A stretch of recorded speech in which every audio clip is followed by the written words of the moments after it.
4K TV is the newest revolution in TV technology. I'm Erin, and this time on the blog we're taking a look at this. It's the Insignia Roku Smart LED TV. This is the 50-inch size, and it's a pretty great size. So if you're new to 4K technology, it's all about the pixels.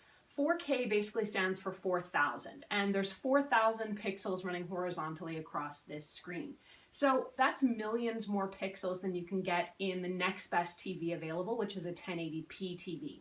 So to put that in kind of visual terms, manufacturers are now cramming as many pixels as there are in a 1080p TV in about a quarter of the size of this screen. If you do the math, that gives you about 8 million total pixels on the screen. The thing about a 4K TV is you need to enjoy 4K content on it, otherwise you're not getting the most out of the big TV you just invested in. So you're going to want to make sure you have access to 4K content. You can do that in a couple of ways. One of them is to access the streaming channels, and Roku's made this really easy by adding a 4K content channel. So you don't need to necessarily go into YouTube or Netflix and hunt down what's available in 4K. You can check out the 4K content available on these platforms right from within the TV. The other thing you'll want to do is invest in something like a 4K Blu-ray player. This Samsung one is one that I've been testing with the TV, and it gives me access to 4K movies anytime I want to watch them. So how good is the video quality on a 4K TV? Well, to be honest, it's kind of hard to show you because I'm shooting it with my HD iPhone, so it's hard to replicate it for you exactly.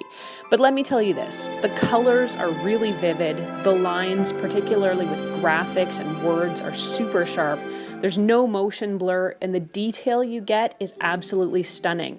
Depending on what you're watching, a lot of these videos look like you could just reach out and reach right through the screen and touch what's there. It's really a big difference in quality. The level of detail you're going to get in a 4K TV is also something you just can't get in a 1080p. Things like individual rocks or grains of dirt, crumbs on a table, even tiny ripples in a sandscape.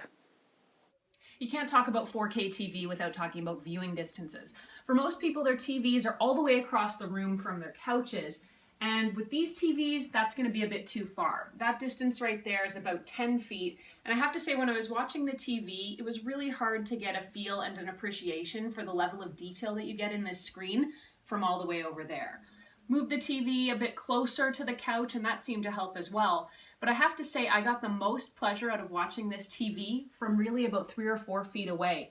For a lot of people, that's going to mean rearranging your living room, but it's definitely something you're going to have to consider if you're going to upgrade to 4K. Thanks for watching this video. If you did like it, I hope you'll like it on YouTube and consider subscribing so you can get other great videos as well. If you have any questions, you can reach me on Twitter or Instagram at ErinLYYC, and don't forget to read the full written review of this TV on the Best Buy plug-in blog.